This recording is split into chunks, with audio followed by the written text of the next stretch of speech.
we are. You heard the countdown and everything this time around. And here's the thing. Okay, the story was demanded. Here's what happened. Eric, Karl, have you heard this story yet on how I ended up with the concussion that took me out of Legends Lookback for 3 weeks? Not the full one. Yeah, not the details, story. man. I need the juicy bits. Here's the thing. Can we not talk about juicy bits on my podcast? That's fair.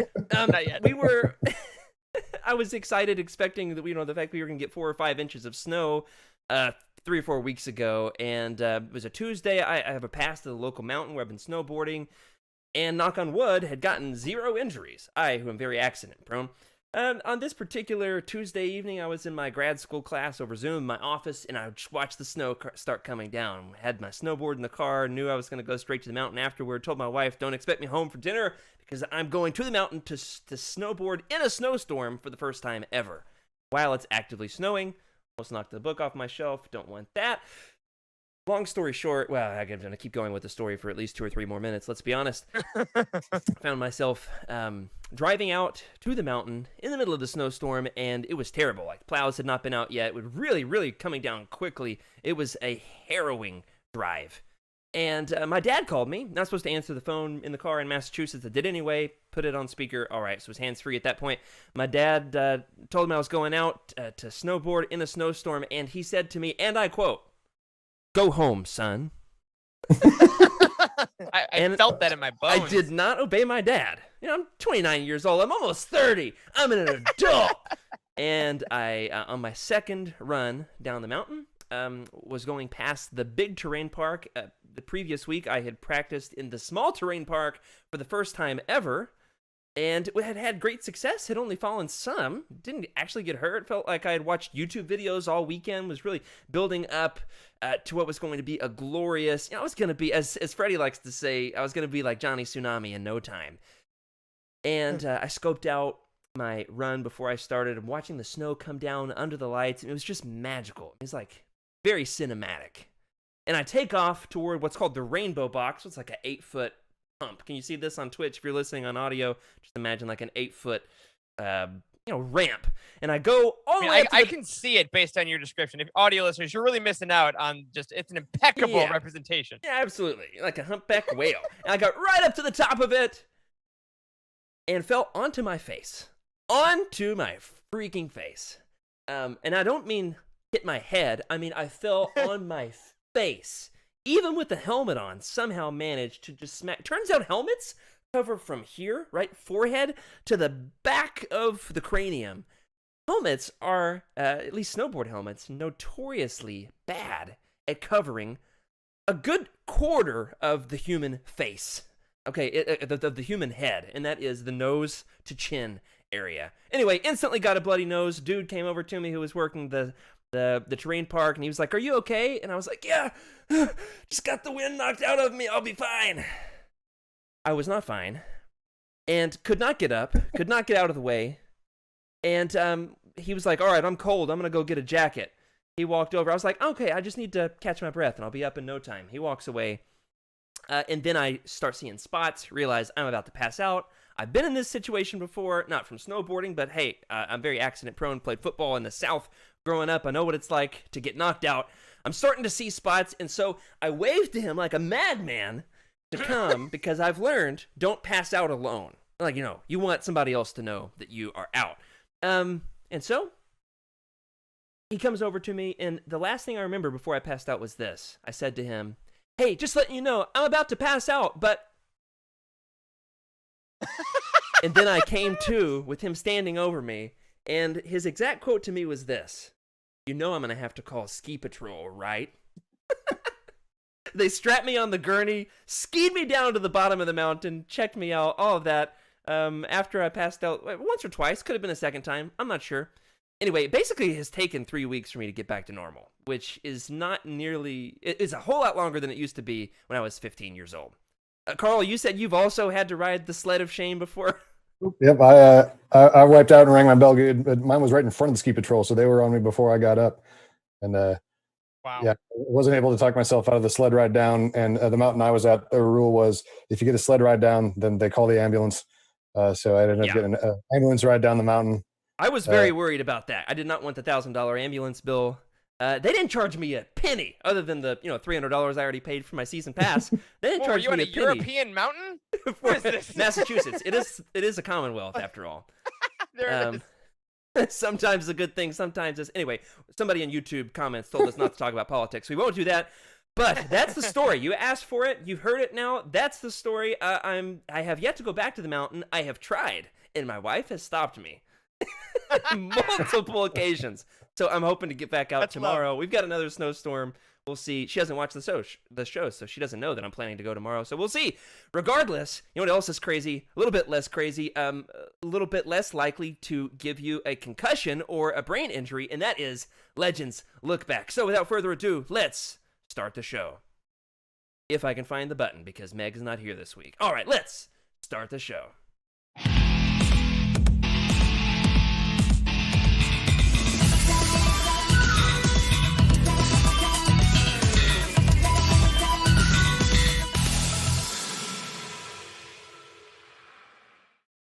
Hello, everybody, and welcome to Legends Look Back, a show brought to you by Utini.com, a show for people who only eat ketchup when it's purple or green, and it's supposed to be that way, okay, where we talk about all things Star Wars Legends, celebrating our rich EU history, as well as diving into lesser-known Star Wars classics. I'm your host, Jared Mays.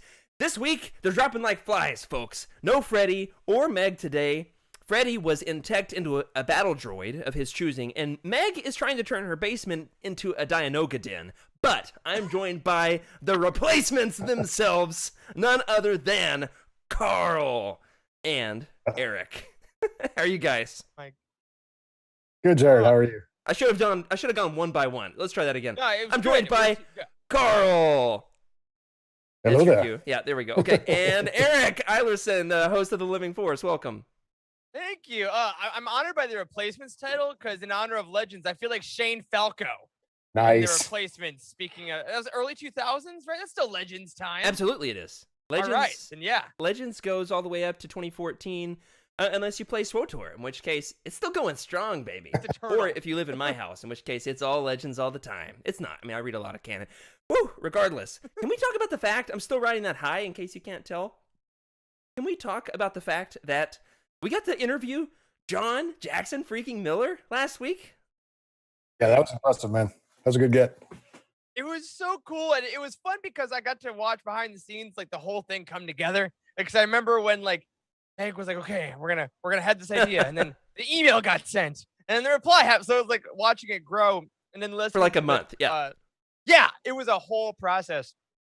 So we got to have all the victories of the get and the schedule. And the interview was so freaking fun. The man is a storyteller among storytellers, both in verbosity and in text. But yeah, it was so freaking cool. And the fact that he listened to the show like beforehand. Like, well, he's not a only fan. did he listen to the show, but he quoted very specific moments from the show, from our conversation. He's like, on that subject, you actually said this, but let me tell you this. I was like, oh, he was listening way more closely than I was, and I was actually on the show. Amazingly, cool, him being such a storyteller, we only got to like half of our questions. And we'll just save them and we'll ask him to another author. We get,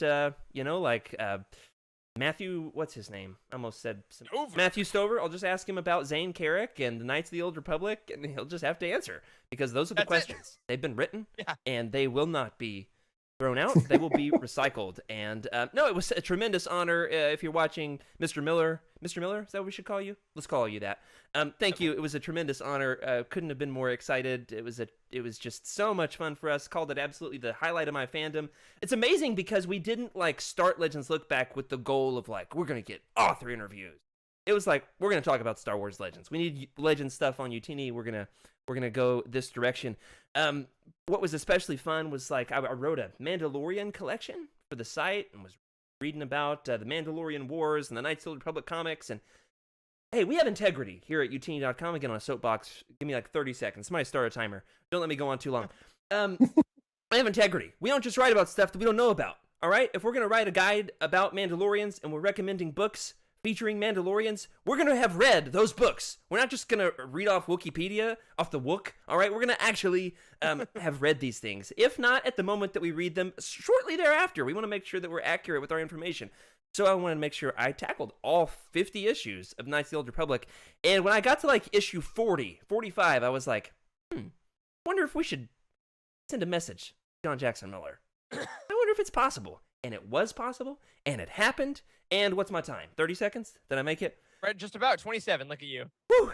Anyway, still riding that wave. If you haven't listened to that episode yet, if you're somebody that watches on YouTube or on Twitch, hey, it was not live on YouTube or on Twitch, so make sure you go and dig that up. We are on all of your favorite podcatchers of choice, even on Spotify.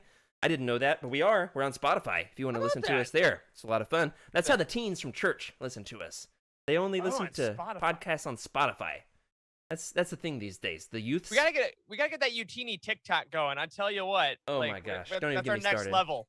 Hey, we'll do like a Daniel Jose Older only on interview, only on TikTok. Like I ask a question on TikTok, yes, he answers on TikTok. Just stitching over and over and over again. Well, TikTok's great. The next segment that we have here at the start of the show, to our replacement guest, going to walk you through everything that's happening here. Even though you can read the show notes just as well as I can. One of the fun things that we've been doing recently on Legends Lookback is we talk about recent acquisitions, recent pickups, books, fun Star Warsy things that we have recently acquired, because if there's one thing to be said about Meg, Freddie, and I, we're hoarders. I mean, collectors. We're collectors. Yes. Quite. Karl, Eric, do you have any new Star Wars items you want to show off on the show this week? Please say something so I can grab my items. Yes, I'll begin because mine are actually to my side here. They'll come up later in this show, but it might come with a story. So my partner Charlie, host of the Ghost Crew with me, knows a lot of stuff about Disney shoppers. There's like personal people that go out to the Disney stores and they'll like buy things in the parks for those of us that can't travel, right? So one of these shoppers said, "Hey, I heard that the Temple Guard and the Asajj Ventress Galaxy's Edge lightsabers are going to be discontinued." They're like lightsabers, you say? Lightsabers? I know. So she was like, "Hey, do you want those?" And I was like, "Yeah, I guess so. I guess I do." So we PayPal'd the guy the money. He walked over to Doc's and he picked him up. So now next to me, as I'll show later on the show, I this week got my Temple Guard and only one Asajj Ventress saber that you can get the two and like connect them, but I'm not made of money. Come on. So yeah, my two new lightsabers. That's my newest acquisitions, and I think it's perfect that it happened this week for this show. And I've got serious envy because I don't own any like really nice collectible lightsabers. And I went to Galaxy's Edge. I would start doing. And I stood in line. I looked at the case in Doc Ondar's. Little did I know we'd be under a global pandemic, and I wouldn't be able to get back to Galaxy's Edge anytime soon. Even though I had plans to be back in May of this past year. I stood there looking at them in the case thinking there's no way I can travel with these home, and I don't want to run out of money in Florida and not be able to get home. You know what? You're not wrong. And no, I don't own any of them. It's all right. I've got other lightsabers we're going to show off this week. They're just not as fancy as yours. How about you, Karl? Any recent acquisitions?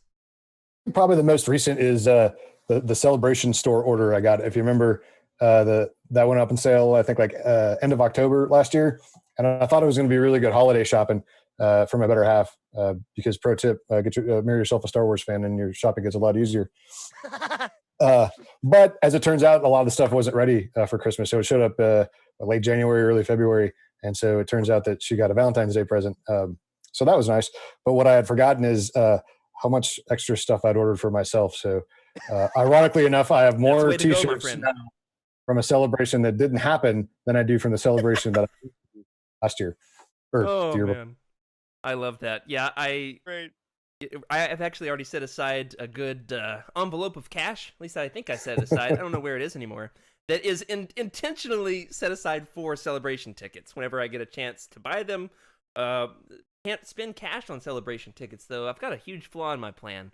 Actually, there's multiple flaws because I don't know where the money is. Anyway, I hope one day to be there with you, Karl, at a celebration of some sort. I will probably still be wearing a mask though, because psychological damage. Am I right? I did, however, get my first shot today, and I'm very, very proud of that. I sat in the wrong waiting room for 45 minutes, but they still gave me a shot. Here we are. Hey, nice. Yeah, thank you to all of our medical professionals who have helped the world go round. I will show off what I've got here, however. These were a couple of fun acquisitions. These were unintentional. I've got two of the Dark Forces. These are not in my opinion, graphic novels as much as they are illustrated novels. I absolutely love, as if you've heard me talk about this before, love the Dark Forces story of Kyle Katarn, especially as it's encapsulated in the audio dramas. There's actually a 3-part audio drama. They're very hard to come by. You can't get them on Audible anymore. They used to be on Audible. They're not anymore. What's happening? I don't know, but I found these, and they're awesome. They've got these full-page illustrations. I just so happened to open up to one of the better ones because there's some crazy illustrations in these things. Look at this. There's a Trandoshan swinging like a pipe at somebody. Anyway, by William C. Dietz, I've got Dark Forces Rebel Agent and Dark Forces Soldier for the Empire. I do not, however, have the 3rd volume, Dark Forces Jedi Knight, because, well, it goes for over $100. And well, Jared, I think I know what happened to your envelope of cash, man. I think I think that's how you got those right there. These were dirt cheap at my local comic book store. I've been going every Wednesday recently, masked and all that, to go pick up like variant covers of the High Republic. If you can only see my shelf, it's got 10 variant covers of High Republic, 1 and 2 over here. I went to my local comic book store, and the Force was calling me to another aisle I'd never been down. I meandered down an aisle to like avoid somebody because I didn't want to be within 6 feet of them. Somebody started walking, and I was like, nope, abort, and went down this random aisle and looked, and the Star Wars logo caught my eye, and I was like, oh my gosh. Picked these up. Very excited. Couldn't wait to show them off on the show. Now you've seen them. There they are. Whew. You know what else? Go ahead, Eric. I was going to ask you, Jared. Charles Soule was on a stream this week, and he talked about how different Jedi in the High Republic see the Force. You know, you mentioned the comic, like Avar Kriss sees it as a song. Do you see the Force as a comic book store? Based on your life recently, that might be how the world shows itself. That's a good question. I don't know if I haven't. Wow. You want it? That's a good question. I actually haven't spent a ton of time in comic book stores. I've mostly read comics online, done the Marvel Unlimited thing, but have never collected variant issues, never collected singles. But I initially going into High Republic 1, I had read Light of the Jedi. I had read it over Christmas break because I'm on the review team, as is Karl. Hey, we all are. I had had the early opportunity to read it and just got so hyped for it. I know it's a Legends podcast. All right. I got so hyped, and then I finished all the High Republic books right about the time everybody else got them. And I was like pulling my hair out, and I was like an addict. I just needed more. And so then the High Republic 1 came out. There were only 5 issues, 5 variant covers at the time for High Republic number 1. And so I was like, I could buy all 5. It's not like a Star Wars number 1 where there were 40. There were 5. I was like, I could buy 5. One of them was like, pretty expensive, but like, there's 5. Since then, there's been more. And turns out it's addicting. Very addicting. I'm actually planning on driving in the snowstorm tomorrow to go get another one. So happy Star Wars, everybody. You know what else you can pick up at your local comic book store on March 9th? If I can turn to the right slide here, the Legends Epic Collection, New Republic Volume 5. We're going to start covering as much as possible upcoming Legends releases. New Republic Volume 5 on March 9th collects. You know what I'm about to say? You know what this collects? If you're a fan of the show, if you spend any time listening to Legends Lookback, this collects exclusively all of the issues of Dark Empire 1, 2, and 3, which isn't actually called Dark Empire 3. What is it called? Empire's End, as well as a few other obscure issues that might tie into it from Star Wars Tales. I'm not totally sure. I'll be buying it, so then I'll find out. And that's right, Bro Dameron, you're right. Slimy Nude Palpatine is in New Republic back. Volume 5, the Legends Epic Collection. And somehow, slimy nude Palpatine returned. Absolutely, he did. And Meg isn't on this episode to keep me in line, to tell me not to say it. And I will say this. The last words I said before we admitted John Jackson Miller into the Zoom call was this. Don't talk about naked Palpatine in front of John Jackson Miller. Don't talk about naked Palpatine in front of John Jackson Miller. Okay, Meg, you can do it. She clicked the button. I was like, hey, welcome. Good evening. So, and then the other upcoming Legends release that you can pick up with a Utini affiliate link over on utini.com, you can pre-order the Star Wars Insider Magazine's The Fiction Collection Short Stories Volume 1, or something like that. It's a very long title, as all Star Wars books should be. Star Wars Insider The Fiction Collection Volume 1 on March 23rd. This will be released, and our buddy from across the pond, Trevor, has agreed to come on the show with us and discuss the short stories from this. And if that's not exciting to you, I'm not sure you're in the right place. Because, I mean, what could be more exciting than talking about some Legends short stories with Trevor himself, the man, the myth, the legend. And I could not be more excited about that episode. We'll cover that shortly after it releases, once again on March 23rd. And now Meg is in the chat and heard me talking about Naked Palpatine. And here we are. I'm not sure she's in the chat anymore. And she's not in the chat anymore. I love that. Good evening, Meg. Hopefully everything straightens itself out in your personal life. Hope to have you back next week. What's that, Eric? Yeah. I gotta say, Jared, that Legends short story collection, I got the email from Amazon this week that had the updated release date officially. And I got excited because it was March 23rd, March 23rd. My order was like, you know, when you order it sometimes, it like has like an order received and it doesn't give you a date. Yeah. For some reason. It finally emailed me my date this week. And I got excited because this is like the first, because not to brag too much, but on the review team, like, get some early copies. Don't buy as many Star Wars books as I used to. But I'm pre-ordering this specifically because of this show.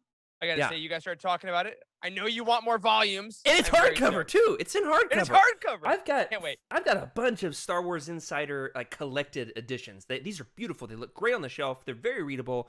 I've got a ton of single issues too. But then they come out with these collections. There's like 9 or 10 of these things. They're in paperback. These, however, are in hardcover. And as a good collector, I love me a hardcover. They just last longer. If somebody borrows them, they're less likely to fall apart. But I don't give them dust jackets. Not anymore. That's for sure. Right. Karl, which of these are you most excited about? The Legends Epic Collection or the Fiction Collection? Yeah, I do love me some Epic collections, but I'm going to have to go with the Insider Fiction Collection too. And it's funny you mentioned Trevor, because that's part of the reason why my condition is not as advanced as Trevor's, but over the last year or two, I had gotten really into trying to hunt down some of the shorter stories. And some of them getting pretty hard to find, especially the ones from the game books. But I was getting to the point where I was searching eBay for old back issues of Insider. Yes. Right as the lockdown started and everybody's mail service kind of froze up for a little bit, I found an issue in Australia and ended up paying more for the shipping than for the issue itself. And it took 2 months to get here. But now the fact that they're all going to be collected and easy for me to get my hands on and my eyes on, that's pretty exciting for me. That's so cool. I've pre-ordered, I actually discovered the other day on Amazon, I had pre-ordered the second volume twice. So glad I caught that. Canceled one. Sorry, Corey, you don't get that 4% on that second edition. But funnily enough, over in our Discord channel just today, I think, could have been yesterday, who knows, time is nebulous, we had one of our fun Discordians post the list of short stories. It was just leaked over in our Discord. So if you want to take a look at that, it does have a handful of canon stories. We're going to talk about this when we eventually get to covering this on the show. Crazily enough, I have read all of the canon short stories that are in this collected edition and only one of the Legends stories. Isn't that crazy? Jared, in the year 2021, you are going to read new Legends content? No. I've already read 3, 6, 7 Legends books this year. Oh my gosh. Wow. Yeah, I've done a lot of reading. Goodness. All right. Eric, tell the good folks where they can pre-order these beautiful books. I absolutely will. You can go over to utini.com. Best place for this is going to be our release calendar. It's constantly at top of the line, thanks to Frank. Yeah, it's being updated tonight, in fact.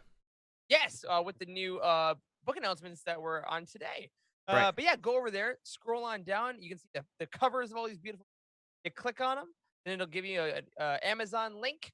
You just head over to the affiliate. Whatever you buy at Amazon in that cart, you help out Utini.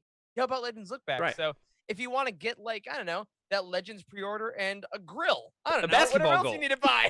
Yeah. Utini.com, release schedule. If you live in Texas, you can buy a snow shovel. Oh, Yes. sorry. Oh, I had to take a gosh. shot at Texas. Love you No, we guys. do. Yeah, you're in our thoughts and prayers and all that. I did drink out of a Hoth mug this morning thinking of you all.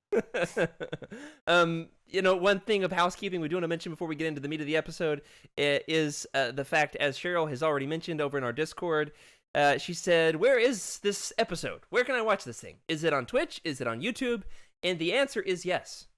But tonight, the episode's on Twitch. Next week, however, you come to Twitch, we're not going to be here. I mean, I probably will, just to tell you to get out of here and go over to YouTube Live, where at February 25th, we are going to be hosting Legends Look Back every Thursday night from now on, for the foreseeable future, that is, over on YouTube. The saddest part about that is I'm going to lose my little green sword. I like my little green sword over here in the chat that says I'm a moderator, so maybe I'll just buy myself like a Nerf sword at Walmart or something like that to make up for it. Eric, I see the background behind you here. So we get started in the episode proper. You've got a book. Would you mind showing off what you've got behind you there? This is one of the sleekest, most gorgeous reference books in recent history. Yeah, this is the Lightsaber collection. I believe it's from our friends over at Insight Editions. This is one I covered on the Living Force a while back when it came out. This beauty is just... I didn't mean to open this to one of the most iconic lightsabers ever, but so I did. That saber's in Legends way more than it's in canon. We'll say that much. You're right. Every lightsaber you can imagine, in canon at least, and again, some that do appear in Legends. It's got the full mock-up of the saber with the saber wielder and a bio of them and their saber, and it's just every era you can imagine. A beautiful, beautiful book, and honestly, a lot more Easter eggs than I ever imagined would be in a reference book like this. Yeah, every page has an incredible description of the lightsaber. I didn't know they could come up with as many adjectives to describe lightsabers as they could. And in fact, it was in my reading of this book that inspired tonight's episode. On the one hand, appreciation for it, love for it. I've got my copy sitting over here on the shelf as well. It was some good reading, not just, looking at the pictures. However, my kids liked looking at the pictures with me. I had to keep them from getting their fingerprints on it because these black pages smudge. That's right. I'm afraid to read it without gloves. Do you own one too, Karl? I do, and I'm afraid to read it without gloves because of the shiny black pages. Yeah. I feel like I need to get latex gloves or something. Mine's all smudged at this point, but it's going to go on the shelf for the rest of time at this point. Because I only reread Legends books. No, my biggest gripe with this thing, and as gorgeous and as wonderful it is there are no explicitly Legends sabers. Now, as Eric mentioned, there are lightsabers that are in Legends, such as Luke's saber, which we just looked at there, the green saber, but there are no explicitly Legends sabers. So I pulled up the computer and started writing an episode of Legends Look Back. We, tonight, are going to talk about everything you could possibly want to know about Legends lightsaber lore. And boy, is there a lot of it. And I'm so excited to get to school. You, Eric, in particular, is it fair to say that you've read more canon books than Legends? It absolutely is. I think and I will say though, it was a Legends lightsaber that influenced my love of lightsabers for the first time more than a canon one. What does that mean? I fell in love with the idea of lightsabers purely because of Tenel Ka's Rancor Tooth. Oh, that was like the coolest thing. When I was a kid, I read Young Jedi Knights, and then I didn't read Star Wars books for 10 years. But like, wow. Got it queued up. It was I had to cut off her head because I couldn't crop the image right. I don't have Meg. It's difficult. No. That is the exact lightsaber, though, that when they announced at Galaxy's Edge that you could build a Rancor Tooth lightsaber, that I thought of, that is in my heart forever. I do know more about crystal lore in the canon, so I'm excited to learn more about that. We'll talk about that some. But that saber started it all. I gotta give props to our girl Tenel Ka. Excellent. Yeah, I will say the cover of the book that you're talking about, Lightsabers, by Rebecca Moesta and Kevin J. Anderson from Young Jedi Knights, is the best Star Wars book cover ever. The single best cover. It's just fluorescent. Oh, look at that nice thing. I love it. Look at that. It's amazing. Don't make them like that anymore. No, it is so great. And interestingly enough, she gets her arm chopped off in that book in a training exercise with Jason Solo, and then eventually they get married. No, couldn't be more excited to have you on the episode in particular because, don't have as much experience with the legend side of saber lore and want some canon perspective too. Karl, I kind of consider you our ace in the hole. You're like a jack of all trades. Have certainly been around a while when it comes to Star Wars, wouldn't you say? Yeah. Well, not as much into the reading because, there was so much of it. And I think it was kind of why Corey founded the company, but it was tough to find a way into it, but once I found my way into it, I've jumped in with both feet. But I've been following obviously the movies since I was a kid, and I'm about Trevor's vintage, so mid 40s. So we were little kids watching the original trilogy, and you talked about Dark Forces earlier, so I was playing that through college. So yeah, I've been marinating in bits of lore for a while now. And in particular, lightsaber lore has developed quite a bit because you think about the original film, Star Wars, which we call A New Hope these days. The lightsaber combat in there, I would describe as boring and cringy. Sorry. They got two hands on the sabers the whole time. They're like slowly wielding them. And by the time we get to the prequels, we got Darth Maul doing flips and falling down shafts and all kinds of fun stuff. So, in particular, we've seen lightsaber lore develop tremendously over the years. So grateful to have your perspective on the episode as well. And one really fun thing that has happened in terms of the coming together of worlds, the crossing of the streams, if you will, of canon and legends, at least when it comes to lightsabers. And that is in Justina Ireland's A Test of Courage. We have had the return of a very legendary kind of saber. Do you guys know what it is? It's the light whip. The light whip. The light whip. Absolutely. Now, why not? Amazingly enough, on Star Wars Archives, if you're part of our Patreon, you can listen to that show with Trevor and Jose. And they just did a really fun episode about, you guys listen to this? With Luke's girlfriends? Yeah. Luke's many failed relationships. Anyway, in that, they talk about Lumaya, the Dark Lady of the Sith, or something like that. And she has a light whip, but it is specifically, as is pictured here, a kind of a cat of nine tails. So it's like multiple strands of sabers coalescing in a whip. 90s comic books. 80s. This was 80s. Okay. The colors aren't too vibrant. Oh my goodness, we loved our lines, didn't we? But Eric, you were on our Darth Bane episode. Githany, however, has the light whip in Darth Bane. So more traditionally like what Vernestra Rowe? Is that her name? I don't think I've ever actually said that out loud with my lips. Mostly just read it with my eyes. Also listened to the audiobook on that one. Double dipped. Because I had the time and was addicted. Gotta love the High Republic. So, excited to have the return of light whips in recent canon media, and going to be talking about some of the other great legends sabers as well, in addition to the light whip. Now, as we mentioned with the behind the scenes, we've got to think about the development of lightsabers. Freddie wanted to make sure that we threw this one in. Freddie not able to make it with us tonight, but did want to mention that in Ralph McQuarrie's early concept art, stormtroopers wielded lightsabers. Did you guys know this? Yeah, I've seen that exact picture. If you're listening on audio, this is a picture of a stormtrooper on what appears to be Cloud City, a white-clad stormtrooper in the white hallway with a white lightsaber. It is pristine and modern, almost like what was that George Lucas movie before Star Wars? The sci-fi one. 1138. Oh. It almost looks like that. It's THX. Kind of trippy to see, honestly. What were you gonna say, Eric? I was gonna say, and it's a testament to the brilliance of McQuarrie that he is able to make a white character with a white weapon and a white background still look dynamic. Like this should look flat and awful. Right. But he's so good, and Charlie got me the McQuarrie double volume art collection for Christmas. Oh, nice. So this is in there in a giant version. And when we watched, I think it was in Rebels season 1, there's an episode where Kanan is disguised as a stormtrooper and he wields a lightsaber, and it's clearly an homage. Yeah. To this. When he's dressed as a stormtrooper. Yeah, and it's got like the McQuarrie art because Rebels has that style.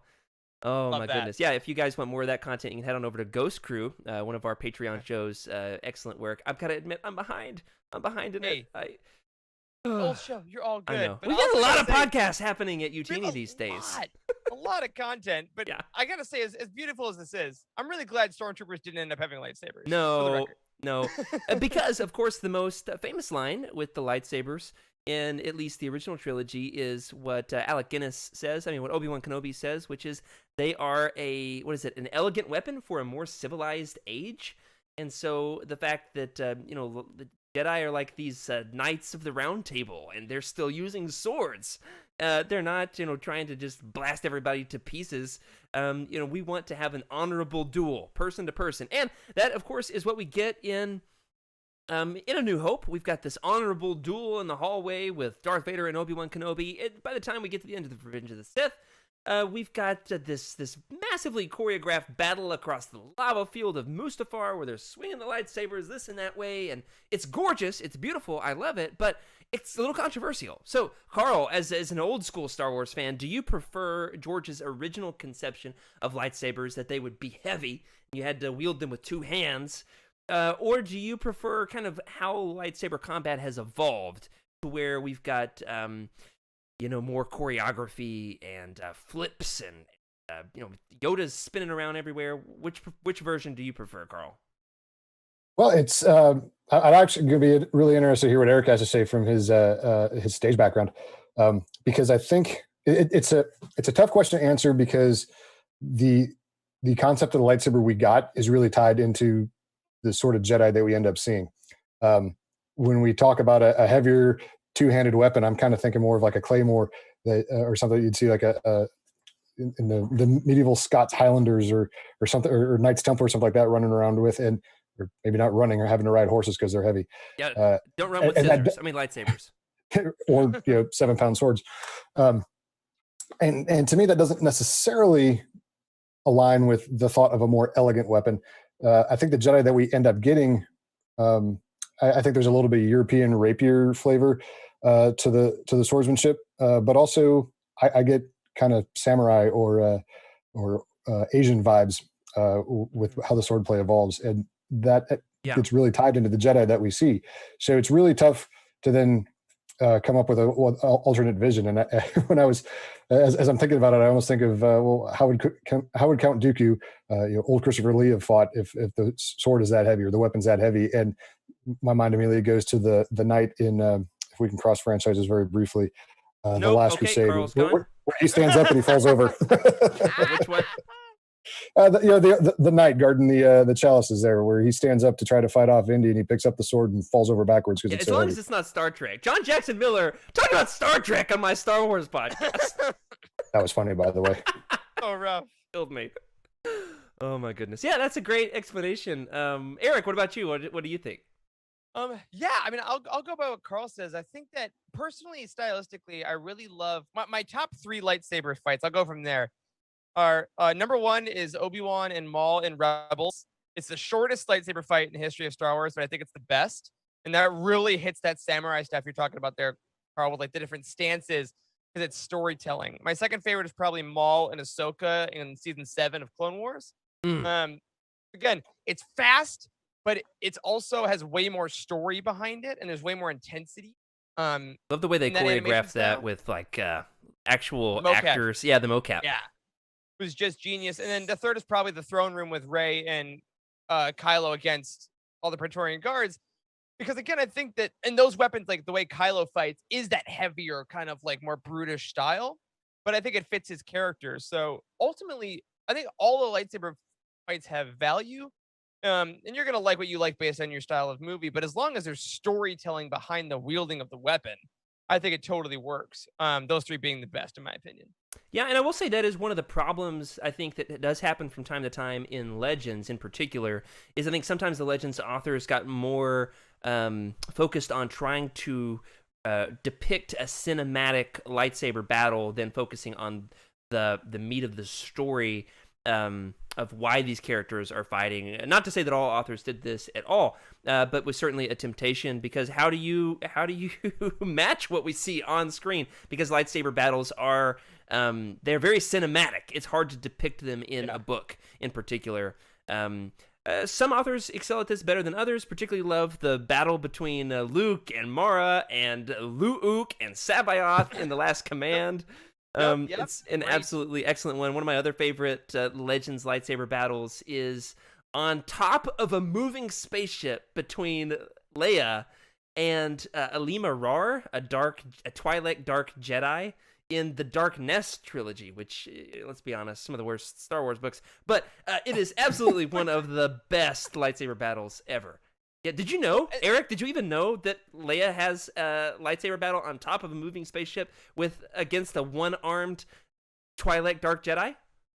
Did not have a clue. But that's the fun thing too, is you can have so many versions of it, right? And I think you're totally right about that cinematic feel.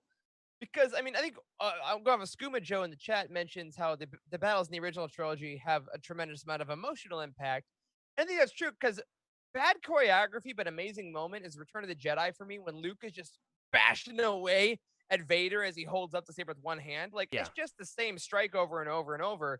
But Mark Hamill's performance of just losing it, like letting go. He's all sweaty. Yeah, like that's the story. And like the fight is, and I think if you're writing that in a book, like a lesser author is going to be like, and he struck him on the head again and repeatedly. Again. It's not Yeah. that fun, but it's inside Luke's head is where it gets interesting. But no, Absolutely. I need to read that. Well, do it.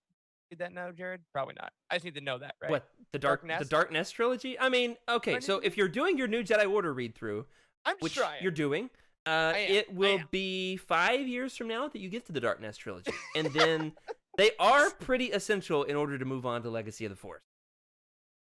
It's We'll tough put it 'cause that I got, way. You know what I bought? I bought the Essential Reader's Companion that Pablo Hidalgo wrote. Oh, yeah, I with love all that the book. Legends books in there. Love it. Mine's falling apart, sadly. I have thought, because I really want to read some of the other ones. I'm like, do I just read the synopses? But no, I gotta put in the time. I gotta learn. I gotta read the books. If not, we're gonna have to cover them on Legends Look Back sooner or later. So we'll give you the inspiration that you're gonna need to read along with us, Perfect. and something like that. But let's talk about some of the more iconic Legends lightsabers. The way that lightsabers have variations in Legends. We've got a handful of very iconic lightsabers as they come up across the Star Wars universe. First and foremost would be the proto sabers. These are especially depicted in Dawn of the Jedi.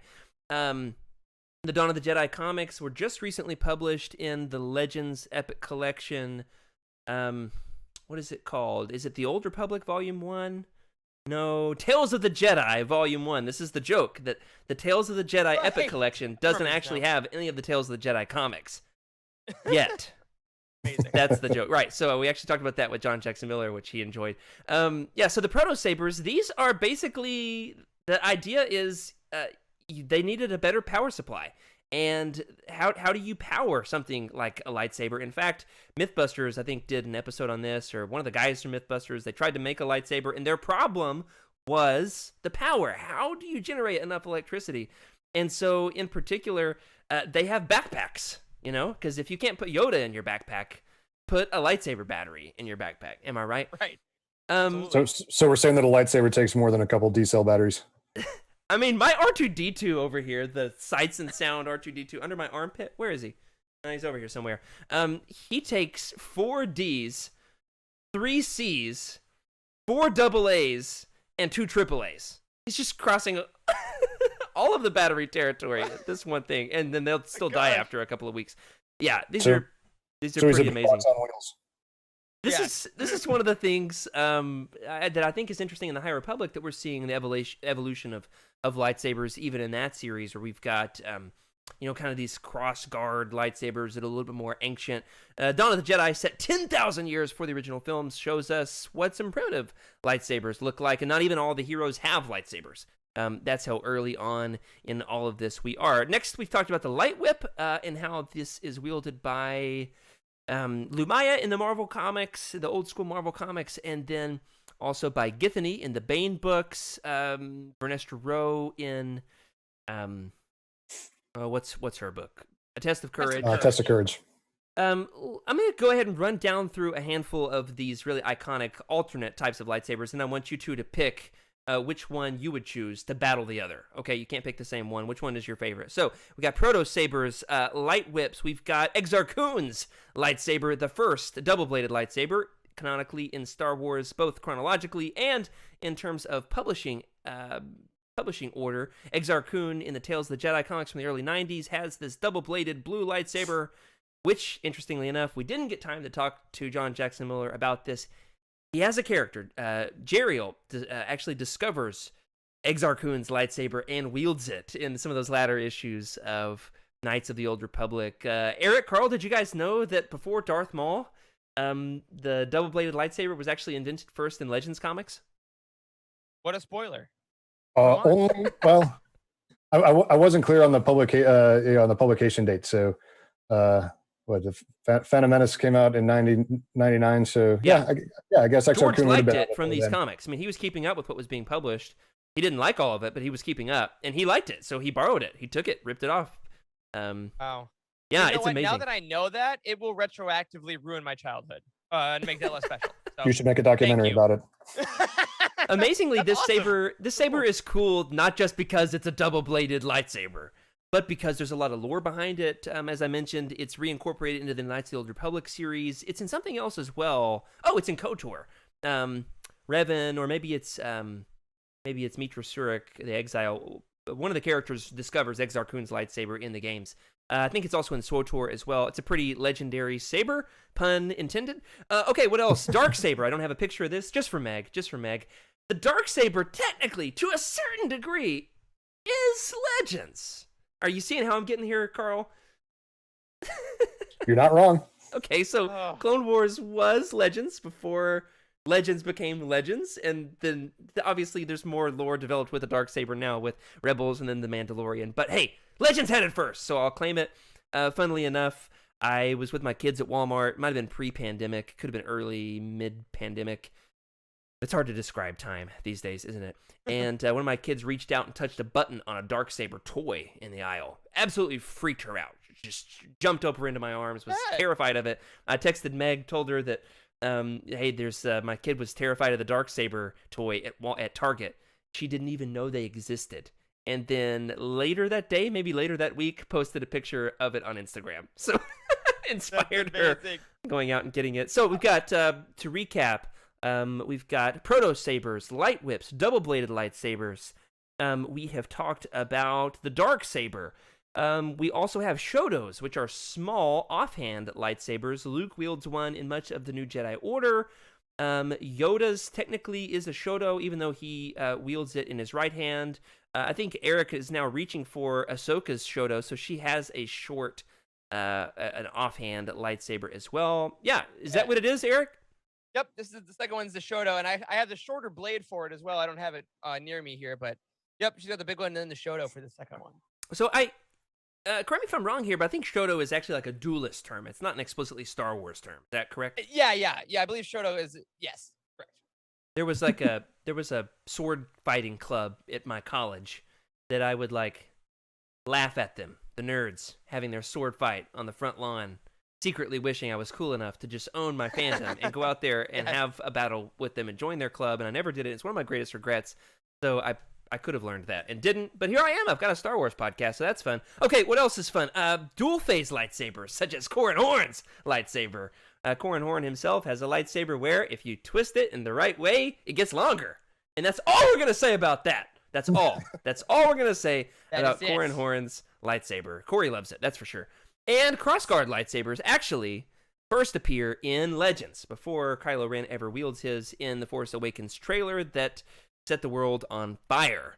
Before Kylo Ren ever wielded it, crossguard lightsabers first appeared in a Dark Horse comic in 2004, Republic number 61 to be exact, and then have been in the Old Republic video game a whole lot more, much more prominently beginning in 2014. So there's been several key characters wielding those as well.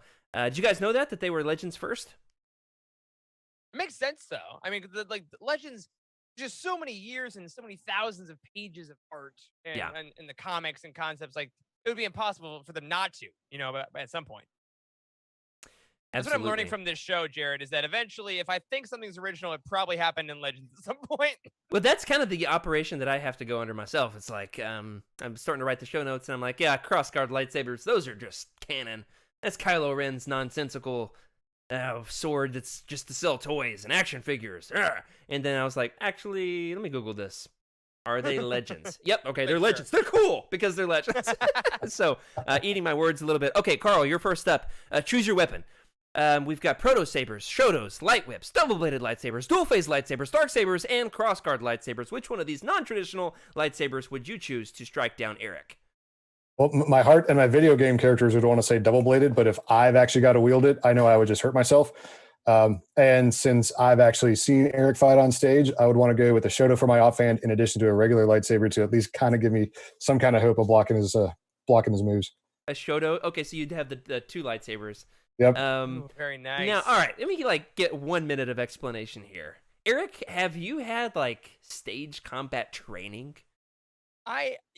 Stage combat was hilariously one of my specializations in college, and one of the reasons that I would get hired on theater contracts, because that is purely what I would be trained in. So at the shows that Karl came and saw me perform in way back when we met in person briefly, I would help choreograph all the sword fights with various different kinds of weaponry. So that is actually something I am trained in, which is fun. It doesn't take away from my. I don't watch Star Wars and be like, oh, is it the right block or whatever. But for the record, yes, this is something I paid quite a bit of money to learn how to do, and I used to own various steel combat swords that I would train and choreograph with. I had no idea. I asked the right Which means person. this is very much a losing proposition for me, but I'm going to try to go down in a blaze of glory.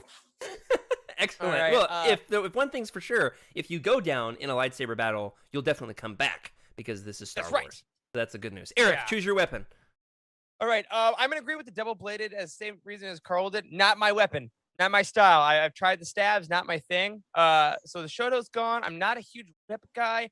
I think that I think I'll have to go with the dark saber because it would mean if I had it, I believe because Jared, you claimed it earlier as a Legends person, which means me as a canon person, I would then have to defeat you, Sure. and then I would have it. And then Karl, if you defeated me, then you would take it. So I think for the narrative, I'd have to have the dark For the saber. story. For the story. Yes. I love that. I'm going to go ahead and choose the double-bladed lightsaber because, well, let's be honest. After I saw The Phantom Menace in 1999, I was, 6 years old? I spent the rest of my childhood going out into the yard and finding the longest stick possible and twirling it around like Darth Maul until I smacked myself in the face and then had to go inside and ice it. I actually own a double-bladed blue lightsaber that I built at Disney World back in 2009 or 10. I can grab it here. Oh my gosh, yes. Before we actually had... Whoa! It's too big to fit on screen. Before we actually had like the whole Savi's workshop and these super nice $100 lightsabers, this sucker cost me like $20. It's plastic, but piece comes apart and you got to choose your pieces, and it's very mismatched. I can't even maneuver it around my microphone here. It's very mismatched. My friends and I, we were on a choir trip at Disney World. 10 of us all went into the Tatooine Traders and built our own lightsabers, and then there was a whole battle with Tigger. I kid you not. It's a whole thing. I'll share that story one day, either on the podcast or in the assembly, but we're going long tonight, so it's getting cut. That's all you're going to get. So, double-bladed lightsaber, who would win in the fight? Everybody let us know in the comments on in Twitch or in the Discord or on YouTube. Who would win in the fight between me, Karl, and Eric? It's Eric, but come on.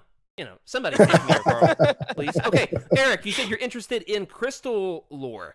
Crystal lore. Why is that? In particular, what's interesting with Legends crystal lore is if you listened to our Splinter of the Mind's Eye episode back in the day with Heather, you might know that in the original sequel to Star Wars, we had Kyber crystals, spelled Kaiburr, Kaiburr, and they were different. They had special powers. I don't even remember what the powers were. They made a person more powerful with the Force. And then that title, of course, is repurposed and recycled. Yeah, that's how it works, right? It's like a totem, and Sure. Vader was going to use it and become super OP, so they had to destroy it or something like that. It was amazing. What a great book. Everybody should read it. 10 out of 10. Eric, why are you interested in Legends crystal lore? Kyber crystals have always just fascinated me because because so much was unknown about them for so long, and I, as a kid, did have the thought of like, okay, that's green, that's blue, that's red, but why? Like, what makes it that way? And when I played KOTOR for the first time, I liked the you get your class that chooses your color. I'm like, oh, so Sure. that's the reasoning. Eric, do you remember off the top of of your head the crystal? I've got them in the show notes, so don't cheat. Do you remember the I'm not three cheating. colors of Jedi lightsabers in KOTOR and what their corresponding class is? Because I definitely had to Google that before this episode. Green is the Jedi Consular, and that's more wisdom based. Yellow is the Jedi Sentinel, You got it. Yep. which is what I always was. Because yellow saber is my favorite. And then blue was the Jedi This is the easiest one. Spider-Man. Guardian. Yeah. That's what I always was. Okay, Guardian. It's the hack and slash guy. You get your double-bladed blue lightsaber, you walk into the middle of the room, and you just start fighting like this. That's it. That's all you do. Yeah, that's how I play KOTOR. Although I did love, I gotta say, up until I probably went to college, green was my favorite just because of Luke's, which is the guy here. Oh, yeah, you got it? You got it over there? I do. The Return of the Jedi saber, that was my favorite. So the green saber, and then they're like, Galaxy's Edge, you can make these. And I'm like, ooh, I'm gonna do purple because that's what I'm feeling. And now in the 2 years since, it's different every day because I can't get yellow yet. So Right. I am plagued by that. But to They answer your don't have a first yellow? question, not yet. I don't think Oh, so. man. At least in Savi's. But I just love the lore behind it. I love Ahsoka cleansing the crystals to make them white. I love Ben bleeding the crystal to make it red. Like Yeah. how you manipulate these living things that sting to their users, and that's the sword. It's just cool. Love it. That some of that lightsaber lore that you're describing in terms of bleeding the crystals or purifying them, that's definitely a recent canon interpretation. That's true. However, some of that was already starting to be developed toward the latter years of Legends.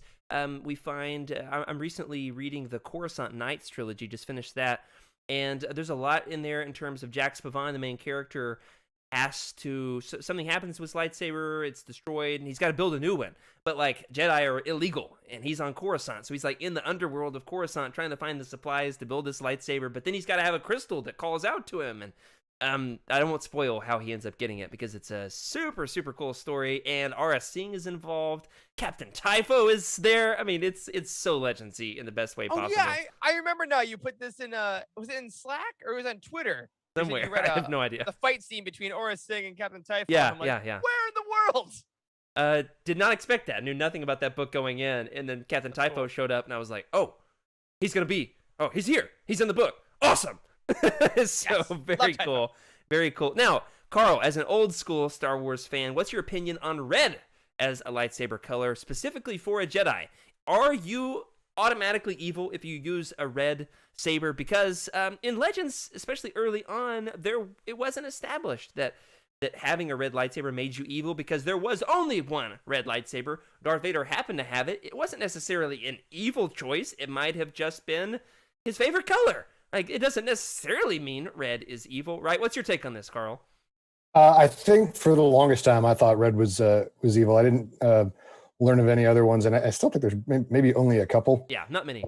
And then there's some where it kind of depends on how it's portrayed. You know, how the colorist on the comic does it, or what have you. Because there's a couple where if you go look it up, the book would say it's bronze. When you go look at the picture on the cover of a book or in a comic, and go, I don't know, man, it looks pretty red to me. Yeah, you're talking about Lobaka? You're talking about Lobaka, aren't you? Yeah, I think so. Chewie's Jedi nephew. Yeah, the cover of a couple of books, he's got a red lightsaber, but then in the books they describe it as bronze. Some of the books describe it as crimson. So it's like not red, it's crimson. That makes it different. We'll talk about Loi's lightsaber a little bit more as we get going. Eric, you have an opinion on this? Red, is there a reason why red is automatically an evil color for a lightsaber? I think as far as Legends go, I'm gonna go with the when I was 9 years old, they told me it was evil, and I believed them. That's right. It was that simple for me. I actually don't know the reason on this, so if anybody has it, we'll believe you because we don't know. So we'd love to hear your opinion on this. I do want to read an excerpt, however, from the second Coruscant Nights book. This is in the process of Jax Pavan trying to find the supplies that he needs in order to rebuild the Jedi, and the author, Michael Reeves, I believe is his name, is an absolute master wordsmith.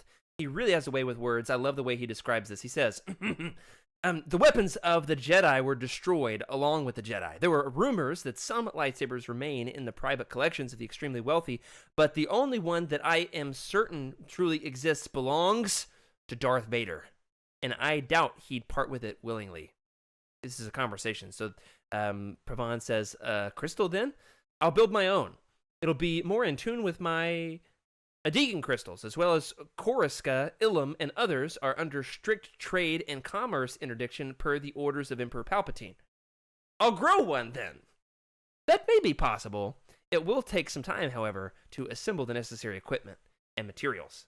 So based on that quote, we learn a few very important pieces of Legends lightsaber lore that are not quite in line with what we've got in canon. Nobody's growing their own lightsaber crystals in their basements under a grow light in canon, are they? How does this strike you, Eric, as kind of against the grain of what we know about established canon lightsaber lore? Yeah, it's interesting because they're living crystals, right? So we still get that. I think that's really the key. It is fun though to be like, I didn't get a lightsaber. And to some Jedi, that's like, I've now lost a part of myself because when I went to Ilium, I felt this in my soul. And other ones are like, all right, I'll build another. Like it's funny. Yeah. Like There's but it's a synthetic big deal when crystals it's in not. Legends. Yeah, so some can be constructed, can be built or engineered. Yeah. Love Well, to and find even a in story about that. yeah, and even in the High Republic, which we keep peppering because it's just it's on our minds. It's on our minds. What can we say? Well, there's a lot of new The lore. Yeah. Yeah, because the lightsabers in there are defined as more aesthetic, and some of them, like they talk about Jedi's will switch occasionally crystals and hilts depending on the fashion or whatever. So it's interesting how it's an individual case by case basis, and I like what you're holding I there. actually just noticed that this was in my Star Wars collection. It was like probably a crystal that one of my kids had bought at like one of those new age, hippie shops. And I was like, oh, I like that. I'm going to just steal it from my kid and put it in my Star Wars collection because it looks like a lightsaber crystal. I didn't know it was here. Caught my eye. I was like, yeah, I'll show it off on camera. Interestingly enough, in this quote, they point out the fact that the crystals can come from different places, right? So in KOTOR, you can find them in the caves on Dantooine. You can also make them from like the pearl of a crate dragon. That can serve as a lightsaber crystal. Forgot about that. Yeah. If you use it just right. Have you played those, Karl? Yeah, but I'd forgotten about the how you could use the. I remember the pearl from the Krayt Dragon and the Easter egg in the Mandalorian, but I didn't remember that you could use it to make a lightsaber. What I want is to try to get one of those mudhorn eggs and fashion that into a lightsaber. Turn that into your crystal. So in Legends, you can stick a number of things in your lightsaber. Keep it clean. You can stick a number of things in your lightsaber to power it as a crystal, much more loosely than in canon. Of course, you can grow them. You can acquire them from different places. Ilum, of course, we know from Jedi Fallen Order, from Clone Wars, as well as from other sources. But, of course, as we read here, is established first in Legends, interestingly enough. And then Jason Solo, there's a great story in one of the Young Jedi Knights books where he acquires a gem, a Coruscant gem, from Lando Calrissian's mining operation. One day, I love this story. Lando shows up at Luke's Jedi Academy on Tatooine.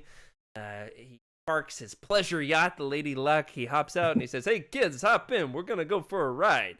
And he takes them to his mining operation, and Jason Solo feels the Force calling out to him, and he takes this diamond, right, this gem, this Coruscant gem, from Lando's mining operation, and turns that into the crystal for his lightsaber. So all kinds of fun crystal lore with Legends lightsabers.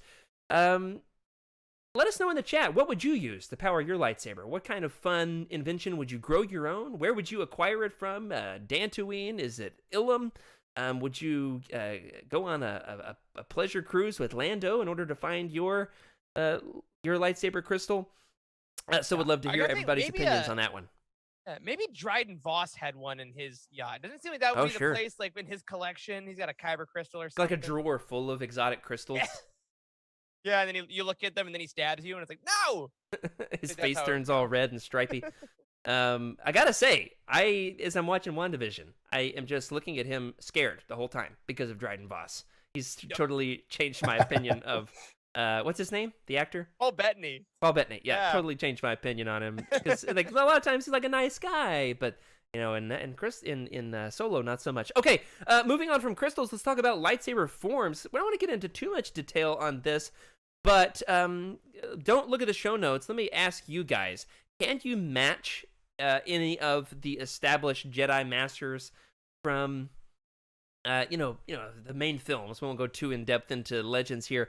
Can you match any of the main Jedi Masters with their form of saber combat? Now, I spent a lot of time researching lightsaber forms because I used to have all this memorized, but it's since been flushed out for 7 years of grad school. So there's 7 forms. You've got Shi-Cho, Form 1. It's the oldest. It involves a flurry of strikes. It's a defensive posture. Form 2 is Makashi. It is precise. It is for advanced duelists, primarily. Form 3, Surisu, is best for deflecting blaster bolts. Form 4 is Ataru. It's an acrobatic form. Form 5, there's actually 2 different names for it depending on how you use it, which is interesting. If you use it with 1 saber or with 2, it's best for counterattacks. Form 6, I've got these in Roman numerals, so I'm doing math over here.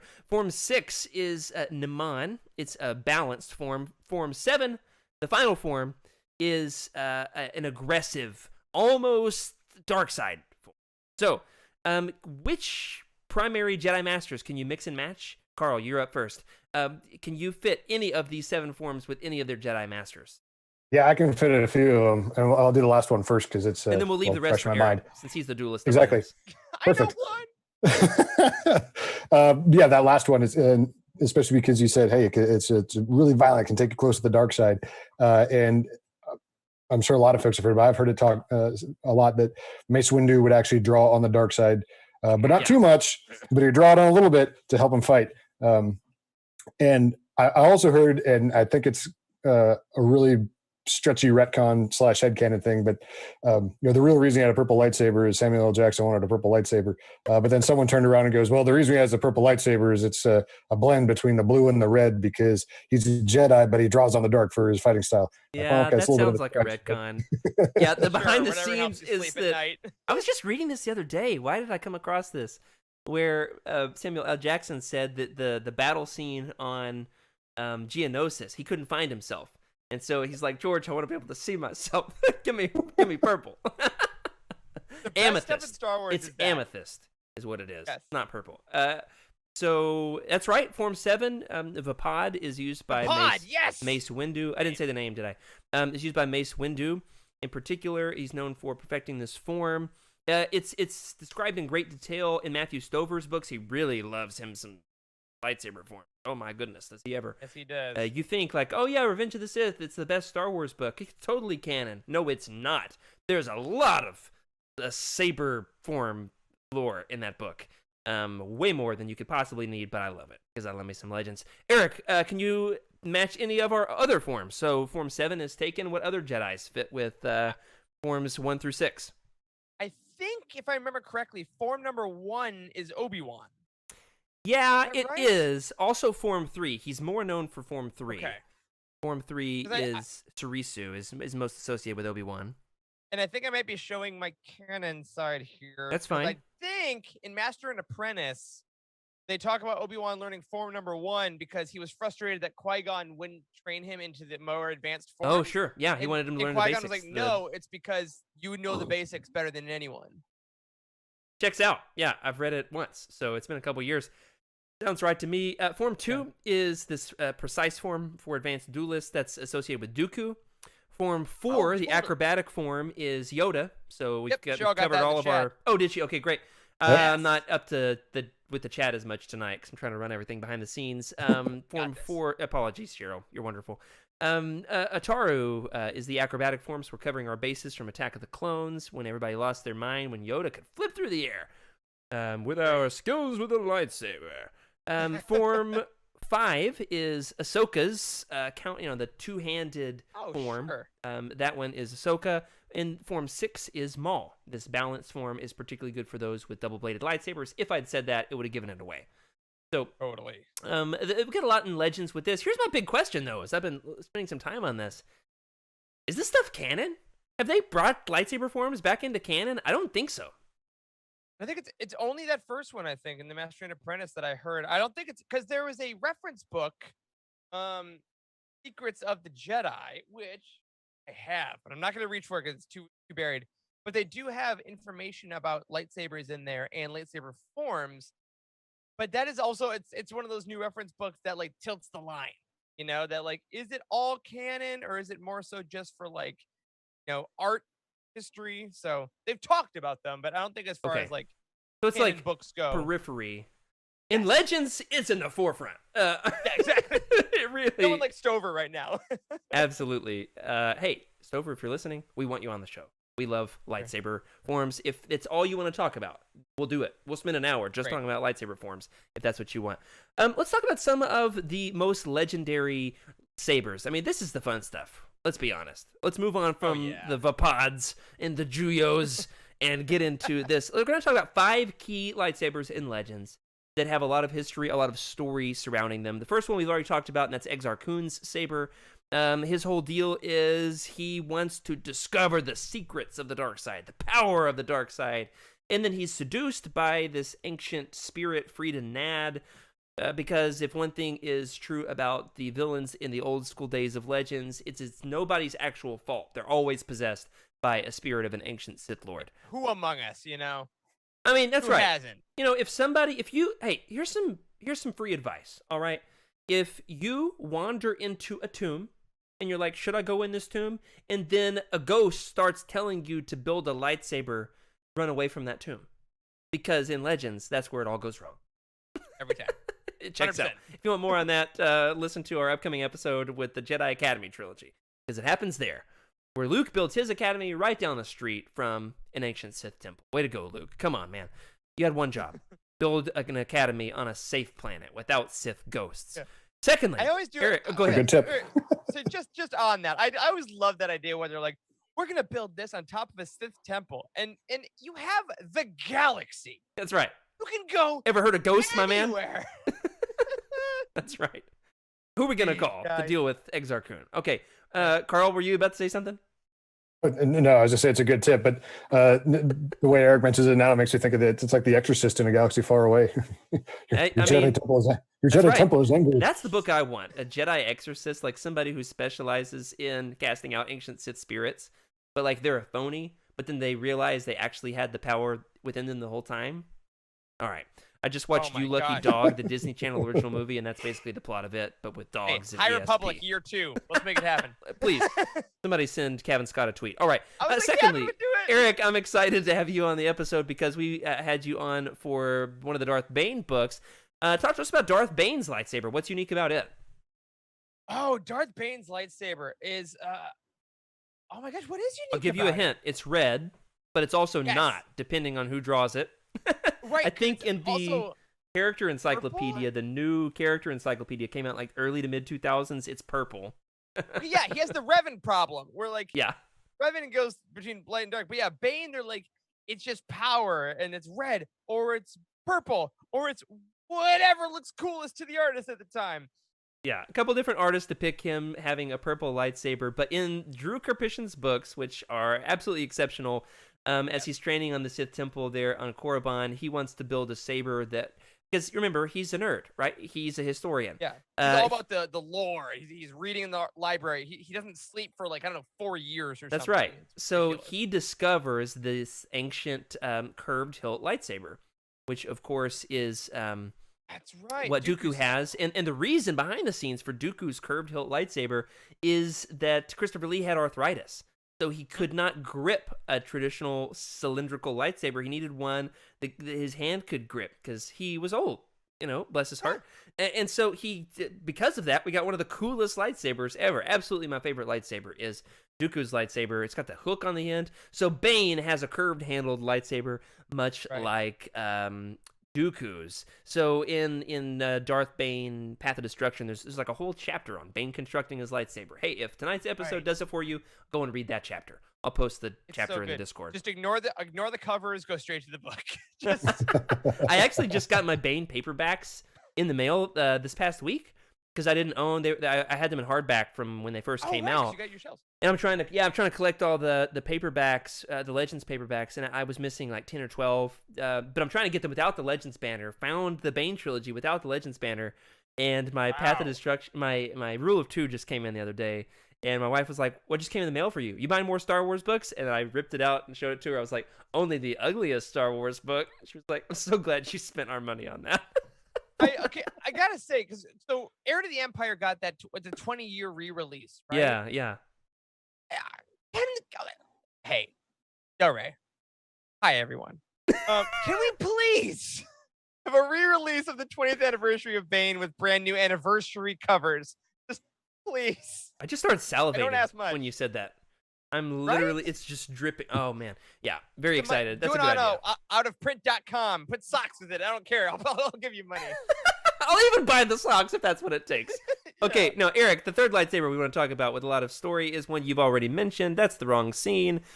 Is one that we've already mentioned. It is forged from a Rancor tooth. This is, of course, wielded by by Tenel Ka Jo, because who needs one name when you can have three? And she is the Jedi Dathomirian princess, best friend of the Solo twins on Yavin 4, eventual lover of Jason Solo himself. She becomes the queen mother of Hapes, or Hapes, if you're Rogue Podron, one of my favorite Star Wars podcasts, they call it Hapes, which can we not, please? Yeah. It's a Greek, right? Her saber, of course, as you mentioned, is constructed from a Rancor tooth. Now, in this book, it's a breezy read. You could read it in a couple hours. Lightsabers, the fourth book in the New Jedi Order series. Karl, do you know the reason why she has a Rancor tooth lightsaber? I mean, I've always presumed it had something to do with the fact that she was from Dathomir, and that is, I believe, where Rancors are originally from. Yeah, or at least a lot of Rancors are from there. Yeah. I don't know if there's like elephants. You've got African elephants and Indian elephants. I assume there's like different species of Rancors because you've got them on like that planet from KOTOR. Anyway, yeah, in Courtship of Princess Leia, the Dathomirian witches ride Rancors, and it's awesome. And hey, we just reached the 1-year episode of the release of that. You can go back and find it for free now if you originally were behind the paywall. Yeah, she wants to go back and construct a lightsaber that pays homage to her home planet. But because she tries to do something so much more challenging than everybody else, she's a little arrogant about it, doesn't test it properly. It fails her during a training exercise, and it really isn't established at this point yet that you can turn down lightsabers in their power setting to make them less dangerous. They're just always lethal in the early days of Legends, and so Jacen Solo on accident chops off her arm, and that's in a middle grade book for like fourth graders. And that's the moment she knew she loved him. Absolutely, a little bit of Stockholm syndrome never hurt anybody. And finally, second to finally. What's a better way of saying second to finally? I think that's the perfect way to say it. Thank Frankly. you. I appreciate that's it. Better than what it is. We're going to talk about the two most legendary lightsabers from the Skywalker Solo family itself. And that is a massive spoiler for the New Jedi Order. Eric, if you don't want to listen, I won't blame you. I can just talk to Karl for 5 minutes here. Let's go. I'll plunge in. Anakin Solo's lightsaber in Legends eventually is inherited by who's kind of like the Jedi punk. He's like the Jedi bully, like the Jedi bro of the early days of New Jedi Order until he has a change of heart and has a redeeming last stand in the book. What is it called? You got Star by Star is a big last stand for Anakin, and then Traitor, the only other Jedi in that book besides Jacen Solo is Ganner Rysode. They have this massive last stand on Coruscant, and this is a quote from the Wook itself. All right, I love the way this is described. Okay, during the Second Battle of Coruscant, Luke Skywalker confronted Shimra, that's like the supreme overlord of the New Jedi Order. As they fought, Shimra mocked Luke with his nephew's lightsaber. So Ganner Rysode had used Anakin's lightsaber on Coruscant, had his massive last stand in order to save Jacen. So then the bad guys get Anakin Solo's lightsaber. Then they use it against Luke in order to taunt him. Talk about bad guys, am I right? To the astonishment and dismay of Shimra, Luke used the Force to pull the lightsaber to him, then used it to decapitate the Dread Lord. I mean, all right. And then finally, in order to, it's much like what happens at the end of The Rise of Skywalker, Han puts Anakin's lightsaber, he buries it as like like kind of a burial for his son, his long lost son. He buries it in Chewbacca's memorial tree on Kashyyyk as a way of saying farewell to them both. I mean, is there anything more poetic than that, Karl? I mean, could you imagine a deeper story? Oh yeah, I know. A lot of spoilers. Hopefully you'll accept forget it them all. by tomorrow. It's late. Yeah, sure. That's right. And finally, the most legendary saber. Can you guys guess what it is? The main saber in all of Star Wars we have not even talked about so far tonight, and that is Anakin's saber / Luke's saber / depending on which continuity you follow. I know a lot of us are canon stands, and that's fine. Ben Solo's lightsaber, but in Legends, it's Mara Jade's lightsaber. Eric, Karl, do you guys think there is a more iconic fictional weapon ever in all of storytelling, in all of fiction, than Luke Skywalker's lightsaber?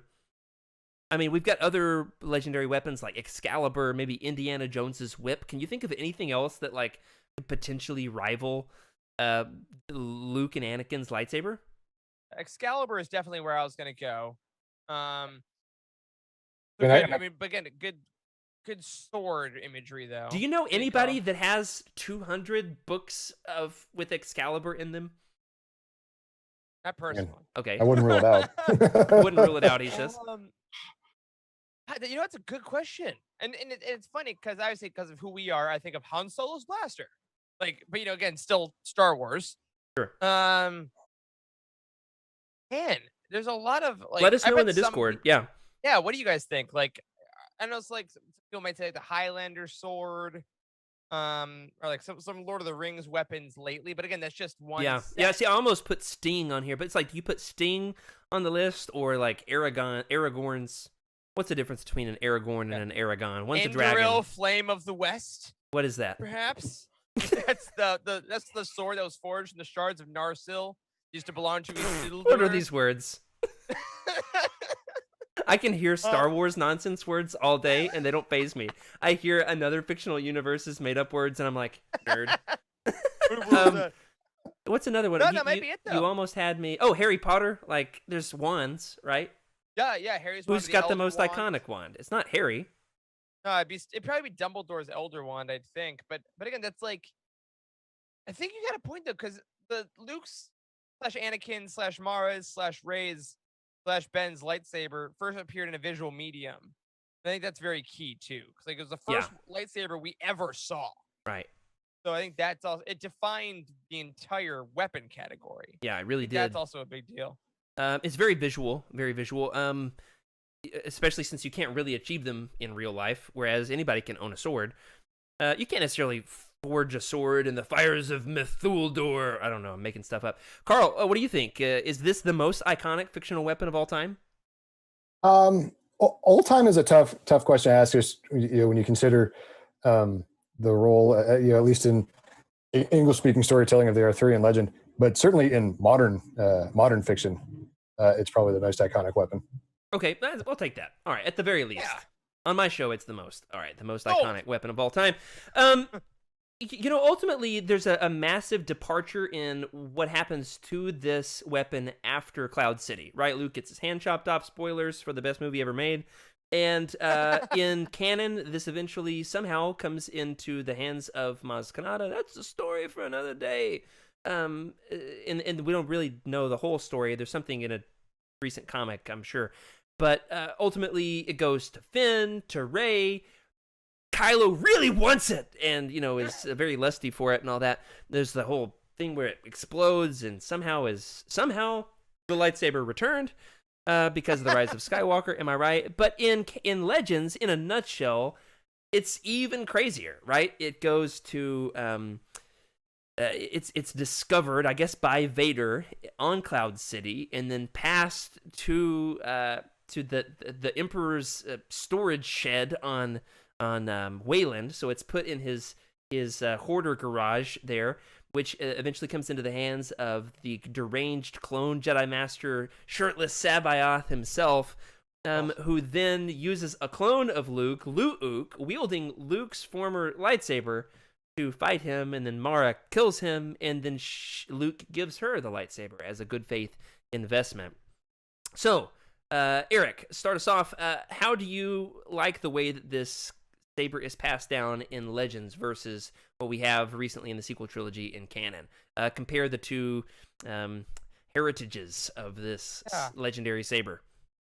I like it. I like it in both for different reasons. I think canon, obviously, the story still isn't told.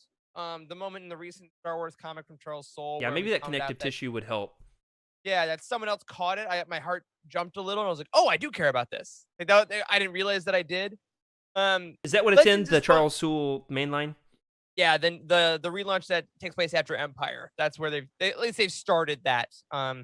Luke has also recently found a different lightsaber, but read that comic; it's great. Marvel Unlimited, all that jazz. But as far as Legends go, I like it. I always find it a bummer when iconic things are like put away in storehouses for years, because it's like, and then no one saw it because it was hiding, and I'm like, yeah, like sure, but I do love the fact that Luke has it in the Thrawn trilogy, and then Mara defeats it and earns it. I love the passing down based on acts of valor for those that you love. Like I really love that trajectory. So yeah, well said. I do dig. Yeah, but I also really love the fact in Force Awakens that the lightsaber has a choice on who it goes to versus Kylo that's interesting. Rey at the end. Sure. So I love the sentience of lightsabers just a little bit. Like Yeah. they're not totally in control, but I love that if it's like a 50-50 ball, they get to choose their path. As long as So you're I not think they using both them have to different power your strengths. spaceships. Exactly. I'm in the minority on that one. I don't like it. I know a lot of Yeah. people do. You guys were talking about that on the Living Force, and I was like, nope, not for me. But you guys were nerding out, and I was like, I won't rain on your parade. Wait till I have Eric on my podcast, then I will. There we go. Karl, what about you? How do you like the way this story is told in Legends versus canon? Yeah, like Eric was saying, I'm not sure that we're completely done with the canon story yet. It'll be interesting to see if there's any more that comes out of this Charles Soule line. I do think, at least as it stands now, there's certainly a lot more. There's a lot more drama, I think, in the Legends one. You know, there's a lot more going on. Yeah, I didn't even mention that Mara eventually passes it down to her son, Ben. Yeah. Yeah. So it's a legacy saber. Either way, I'm comfortable saying it's no longer Anakin's saber or Luke's saber. We can call it the Skywalker legacy saber because it I is love that in That both is when I think Legends of the and legacy canon. saber. Yeah. Yeah. Yeah. I do love the idea that someone is like, "Hey, is that your mom's lightsaber?" Ooh. It's like, Yeah, "Shut up, surely I'm Ben Smart Solo is Jade." Ben Skywalker is like bullied for that, right? It's Absolutely. got to be. I don't remember in the Fate of the Jedi Ooh, look series. at that old lightsaber. Ugh. Well, we're running a little long Ancient. tonight. This has been a ton of fun, and it's my fault for making show notes that are way longer than they need to be. If you think this is long, wait till you attend one of my Bible classes, and I've got like 50 slides. They're amazing. All right, unless you hate the Bible, in which case they're awful. What we're gonna do? We're gonna play a little game here. All right, and this is something I didn't really warn Eric or Karl about here, and I'd like all of you to participate as much as you would like, whether you're watching live on Twitch with us or you are watching on YouTube. If you are an audio listener, I'll do my best to describe these sabers, but it is a visual, inherently visual game. We're talking about lightsabers. They are inherently visual. All right. So we are going to look through, I think I've got 10 sabers queued up, though honestly I have no idea. I know I would bruise my brain, have to take a month off the show. So it's going to be a surprise to all of us whose sabers these are. And the game we're going to play is not, can you identify this saber? Though you can go that extra mile if you would like. I want you to just say, is this a Legend saber or a canon saber? And then the loser of the game has to edit this podcast because I don't want to do it. No, I'll edit it. All right. So, Eric, you already know the answer on this, so let Karl go first. Let Karl go first. Okay. Karl, is this a Legend saber or a canon saber? For those of you who are listening on audio, this is a traditional cylindrical straight saber with gold, a gold finish, and is pointed on. All right, this is really hard to describe lightsabers. It is. It's See, pointed. Authors got it tough. It's a pointy hilt, and it's gold. I'm going to guess that's Legends. And Eric, what is this lightsaber? You just acquired it. That is the Canon Jedi Temple Guard lightsaber, Oh. Jared. Yeah, and it's Gold. a coincidence that you recently just acquired this week, and you didn't know you're going to be on the show either, which is fun. This might be my favorite lightsaber design, at least in canon. I love this gold. Interesting that it's the Temple Guards. I can't really remember the Temple Guards really visually in Clone Wars. I know they're there. Is that a yellow? I'm colorblind. Yes, sir. I thought you said they don't have yellow. Only in these lightsabers. They don't have them Oh, in okay. lobbies for custom, but Oh, there we go. Okay. Very cool. Yeah, I like that Eric is showing his off. And hey, by the way, if you have a picture of you with your lightsaber and you want to show it off, I've got a couple to show in a minute. Post them in the Discord. We'd love to see your favorite lightsabers. I'm showing off my the blade that defeated Tigger in Disney World 10 years ago, and Eric is showing off a few of his. Now we know how that ended. Yeah. And Cheryl got this in the chat now. The Temple Guards. I think we said it already, but the Yeah, Temple she got Guards it are from right. Rebels. Yeah. Yeah. Specifically. Okay, so that Karl is down 1-0. Next, we've got. I almost said whose it was. I won't. Eric, go first this time. Is this a Legends lightsaber or a canon lightsaber? If you're listening, while I stall for 10 seconds so Eric can think, it has a wooden hilt. It's clearly carved from some kind of a piece of wood. Is the wood significant? I'll tell you in a second. Depending on whose lightsaber you think this is. Legends or canon? I believe it. Honestly, I have two characters in my head, and one's canon and one's legend. So I think I'm gonna go with legends. I think I know who it is, but I won't say the name till Carl guesses. Okay, Carl. I also guess Legends. You're both wrong. This is canon. This is Gunji's lightsaber Ah, from dang the it. Clone Wars, the Wars. Wookiee Padawan from the the lightsaber quest episode. I love those. You were guessing Lobaka, right? Lubaka, yeah. I was like, it's Gucci or Lubaka's, and that was it. And Skooma Joe said Lobaka as well. All right, stumped you. Feeling excited about this. Good. Next, this one. If you, I was trying to blow it up a little bit. Is a long hilted lightsaber, clearly wielded by someone in a suit that looks familiar, kind of to Darth Vader. We don't see this individual's face. It has a green blade. Their armor is all spiky. It's got a long handle, so it's like an extra long. How do I describe this? An extra long hilt on this lightsaber. Carl, you're up first. Legends or canon? That has to be Legends, just because of the art style. And Eric. 100%. That's some Legends art if I've ever seen it. Yeah, it's very Legendsy. It's one of my favorites. This is Warb Null, the dark side agent of chaos from the Tales of the Jedi comics. That's a heck of a business card. Interesting Yeah, right? that in Legends, like it was, especially the early days, it was not established that you had to get your color coordination right. So Warb Null has a green because he didn't get the memo that you're supposed to use red if you're evil. Plays into that Agent of Chaos thing. Okay, so here's Right. another one. Eric, I'll try to size this down just a little bit better. That is canon. This is for those who are on audio, a kind of polished metal, bronze-ish, very shiny, sleek, elegant saber. It's almost rose gold. Can we call it rose gold? Yeah, we can call it that. For Johnny Ive, we can. Carl, guess first. Is this Legends or canon? That's canon. You already guessed, didn't you, Eric? Okay. I did. So, floundering here without I Meg. say, I think, since we also said canon, I believe that is Palpatine. This is, yeah, it's Palpatine's saber. This is one of the ones today I had to Google. I was like, whose saber is this? I ain't never seen this before. Papa Yeah, Palps. Papa Palps the saber Rose Palpatine. hides it in his statue. Love that. Okay, here's another. It is a purple blade. It is really challenging my descriptive abilities tonight. The audio people, go to YouTube, find this time mark, and then look at the rest of them. It's got spikies that are coming up over the tip of the hilt. Maybe two or three spiky protrusions on this saber that is black and silver. All right, that's the best I'm gonna do. Lead us off, Carl. Legends or canon? That's Legends. Eric. Legends, that is Revan. It is Revan's. This is the Hasbro Force Effects Revan lightsaber. Good job, guys. So I am trying to run the show here. Let's be honest. I've lost count of the score. I think that Eric is up by 1. Is that correct? Believe so. Sounds about right. Okay, halfway through. Next, this is a red lightsaber. Ooh. It has a visible and exposed red kyber crystal.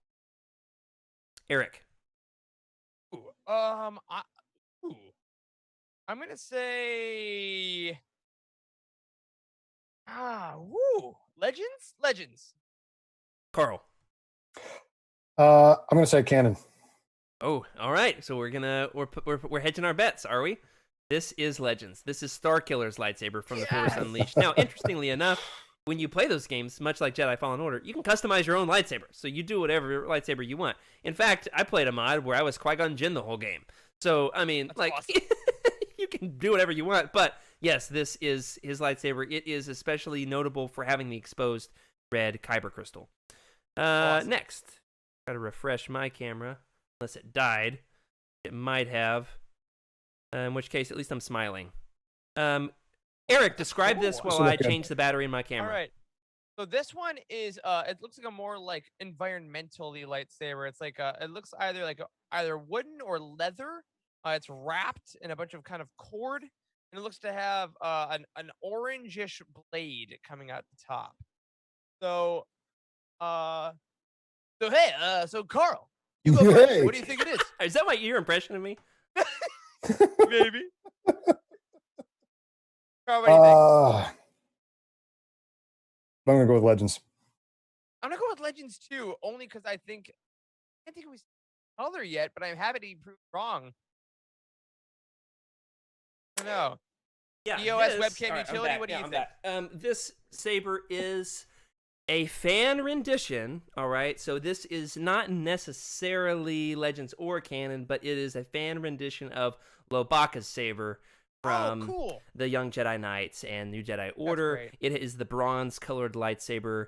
Honestly, on the cover of the books, where he does have a lightsaber, it's a lot less iconic looking. It's a little bit more bland, but I like this. It's gorgeous. Always make it cooler. Last one. What's the score? Eric's up 2. Up 2. So all or nothing. Great. This is the last saber here. I'll try to size it a little bit better, make it huge, but I don't want you to see the person's face because then you might know who it is. Looks like you've already cropped it. Yeah, it looks like it's cropped. Oh well. This is a long-handled saber. Now I'm like feeling self-conscious since Eric just did that impression of me. This is a very long saber staff. It's like a staff, but then it has a lightsaber blade only out of one end. So imagine Rey's staff, but then polished and elegant, but then a lightsaber is coming out of one end instead of out of both. So it's not a double-bladed lightsaber, though it is the length of a double-bladed lightsaber. Eric, start us off. This is for all the marbles, all the lightsaber crystals. Is this Legends or canon? Legends. Karl. I also think it's Legends. It is Legends. This is from SWOTOR. This belongs to a character whose name I had written down and have forgotten because I'm only still on like the 3rd planet in that game. One of the main characters. All right. Good job, guys. Eric is the winner. I would play a sound effect if I knew how. Freddy's the one that has the sound effects. So, guys, this has been a ton of fun. How did you all do in the chat? Let us know how you did on the quiz. Tell us in the comments on Discord and on YouTube. Where did you rank with your Legends versus Canon contest? Did you recognize any of these sabers? Finally, guys, tonight, as we wrap up tonight, we've had plenty of time to brainstorm. Karl, if you were to design your own lightsaber, sky's the limit, whatever crystal you want, whatever color you want, tonight you've had some time to change your mind based on what you said originally. What's your favorite lightsaber in all of Star Wars? It doesn't have to be Legends. Sky's the limit, Karl. What lightsaber would you want? I do like having a little bit of curve to them, and I do still like the aside from my own instinct of self-preservation and trying to survive against Eric, I always did like watching both animated and now live action Ahsoka fight with the 2 sabers. So I think I'd stick with that. And sort of like Eric was talking about earlier, I always go back and forth on what my favorite color is, but I guess we'll go with the old reliable and go with blue. Excellent. I love that. Eric, how about you? Oh, it didn't make nearly a loud enough noise. I know. My mic's too good at filtering. Hold on. Let's see. You're like, there we go. That's better. I'll boost go. it in the audio on the post. Ahsoka White. Well, I'd keep trying to get away from it, but I think I'd have to do the Rancor Tooth hilt. There's something in my soul about that. And my saber, I think would be gold. My heart goes, but depending on my journey in life, maybe it'd be white. Maybe I could purify an evil crystal and it like represents like a toxic, a toxic thing, right? I'm gonna purify it. This is a fill it with metaphor now. joy and Okay. light. Yeah. So maybe let's go that way. I want a Rancor Tooth that has some High Republic gold flourish. Okay, sure. With it, and I'll have a white blade.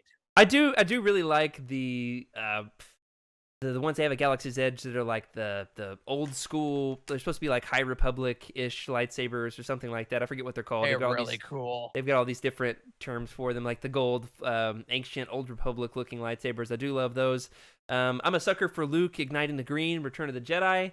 Love that moment where it looks like he's about to go down to the Great Pit of Carkoon, and then all of a sudden he looks up at R2 and does this whole thing, and then the saber comes down. Yep. And this is one of my favorite lightsaber toys. I think I got from my little brother when he was like 4 or 5, and I've since moved it to my Star Wars collection. It's fun because like we didn't have this when I was a kid.